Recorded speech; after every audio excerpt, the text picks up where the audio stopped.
Doctors ఎక్కువ వరకు olive oil ఇలా కొంచెం మంచి బ్రాండ్స్ ఉన్న ఆయిల్స్‌ని ప్రిఫర్ చేస్తుంటారు. హ్మ్. అందులో భాగంగా ఆముదం ఆయిల్ కూడా. దానివల్ల యూజ్‌ఫుల్ ఏంటి సార్? ఏ ఆయిల్ అన్నా కూడానండి, హ్మ్. మనం ఎంత మోతాదులో యూజ్ చేస్తున్నాం, లేకపోతే పొయ్యి మీద ఎంతసేపు అది హాట్ మరిగిస్తున్నాం. అవుతోంది. హ్మ్. At the same point of time ఎందుకంటే ప్రతి ఆయిల్‌కి ఒక హీటింగ్ కెపాసిటీ ఉంటుందన్నమాట. Hot temperature. ఆ టెంపరేచర్ మించి మనం వేడి చేస్తున్నాం అనుకోండి, ఏమవుతుంది అంటే దాంట్లో ఉన్న మంచి గుణాలన్నీ పోతాయి. సో, మంచి గుణాలన్నీ పోయి చెడ్డ గుణాలు రావడం స్టార్ట్ అవుతాయి. అంటే దానివల్ల కొలెస్ట్రాల్ పెరగడము, ట్రైగ్లిజరైడ్స్ పెరగడం అయ్యే అవకాశాలుంటాయి. సో, ఏ ఆయిల్ అన్నా పొయ్యి మీద 15-20 మినిట్స్ కన్నా ఎక్కువగా మీరు గనక కుక్ చేయకపోతే ప్రతి ఆయిల్ మనకు మంచిదే. సో, ఫంక్షనల్ న్యూట్రిషన్ అంటూ ఉంటారు. అసలు హ్మ్. యాక్చువల్‌గా అంటే ఏంటి సార్ అది? ఫంక్షనల్ న్యూట్రిషన్ అంటే ఇది ఎప్పటినుంచో పేరు. హోలిస్టిక్ న్యూట్రిషన్, ఫంక్షనల్ న్యూట్రిషన్ ఇవన్నీ ఒకటే. హ్మ్. అంటే న్యాచురల్‌గా వచ్చే న్యూట్రిషన్ అంటే న్యాచురల్ ఎలిమెంట్స్ నుంచి మనకొచ్చే పౌష్టికాహారాలను తీసుకుంటూ, ఎక్కువ సేపు వాటిని పొయ్యి మీద ప్రాసెస్ చేయకుండా తీసుకునే న్యూట్రిషనే ఫంక్షనల్ న్యూట్రిషన్ అంటాం. రైట్. సో, దాంట్లోంచి మనకొచ్చే బెనిఫిట్స్ ఏంటంటే ఫర్ ఎగ్జాంపుల్ హ్మ్. ఇప్పుడు మీరు ఇడ్లీ తిన్నారనుకోండి. ఇడ్లీతో పాటు జనరల్‌గా మనం ఏం తింటాము? చట్నీ ఆర్ చట్నీయో సాంబార్. లేకపోతే సాంబారో హ్మ్. తింటాం.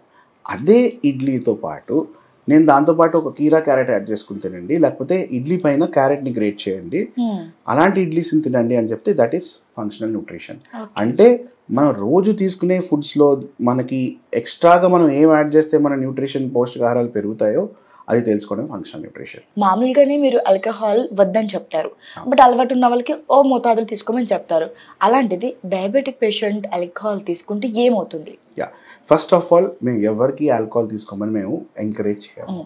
So, alcohol is always injurious to health. Yes. అయితే డయాబెటిస్ ఉన్న వాళ్ళు కంపల్సరీగా వాళ్ళ షుగర్ లెవెల్స్ బట్టి వాళ్ళు కన్జ్యూమ్ చేసే ఆల్కహాల్ మోతాదు అనేది నిర్ణయించుకోవాలి. ఫర్ ఎగ్జాంపుల్ ఎవరికన్నా కూడా ఇన్ జనరల్ హెల్త్ ఫ్యాక్టర్స్ ఏం చెప్తున్నాయంటే ఒకవేళ ఎనీ ఆల్కహాల్ ఒక యూనిట్ ఆర్ 2 యూనిట్స్ కన్నా ఎక్కువ తీసుకోవద్దు. ఫర్ ఎగ్జాంపుల్ బియర్ తీసుకుంటున్నారు అనుకోండి, వాళ్ళు 1 ఆర్ 2 పాయింట్స్ అంటారనమాట. హుహు. అలాగే డయాబెటిక్ పేషెంట్స్‌కి షుగర్స్ ఎఫెక్ట్ కాకుండా ఉండాలి అంటే ఉన్న ఒక డ్రింక్‌లో హ్మ్. అంటే కంపారిటివ్‌లీ వాటిలో క్యాలరీస్ గానీ, కార్బోహైడ్రేట్స్ గానీ అబ్జర్వ్ చేస్తే brandy is that is safe.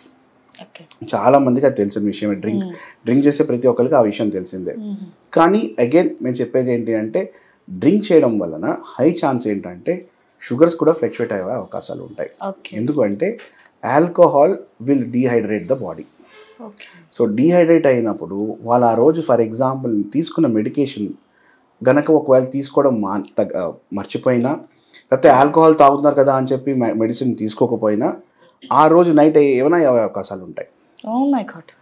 Heart stroke create చేసే అవకాశాలు ఉంటాయి. బీపీ ఉన్న వాళ్ళు సపోజ్ డయాబెటిస్ ఉంటే బీపీ కూడా ఉంటుంది కదా చాలా మందికి. అవును. సో, డయాబెటిస్‌తో చాలా కోమార్బిడ్ కండిషన్స్ ఉంటాయి.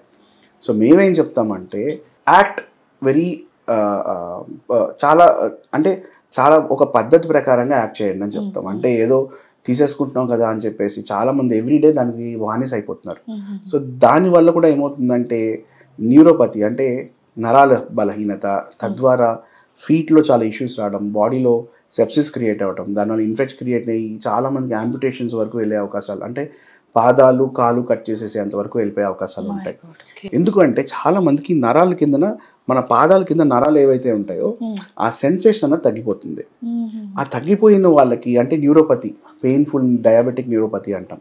అలాంటి వాళ్ళు ఆల్కహాల్ నుంచి చాలా దూరంగా ఉండటం చాలా మంచిది. హ్యాబిట్స్ నుంచి అది స్మోకింగ్ అవ్వచ్చు, ఆల్కహాల్ అవ్వచ్చు, అవును. టొబాకో చూయింగ్, పాన్ పరాగ్ తింటారు చాలామంది. అవును. ఇలాంటి ఏమన్నా హ్యాబిట్స్, నెగెటివ్ హ్యాబిట్స్ ఏవైతే ఉంటాయో వాటి నుంచి రెస్ట్రిక్ట్ చేసుకోమని చెప్తాం గానీ, తీసుకోమని అయితే ఎంకరేజ్ అయితే చేయము. Right. And diabetic patients maximum alcohol నుంచి ఎంత దూరం ఉంటే అంత మంచిది.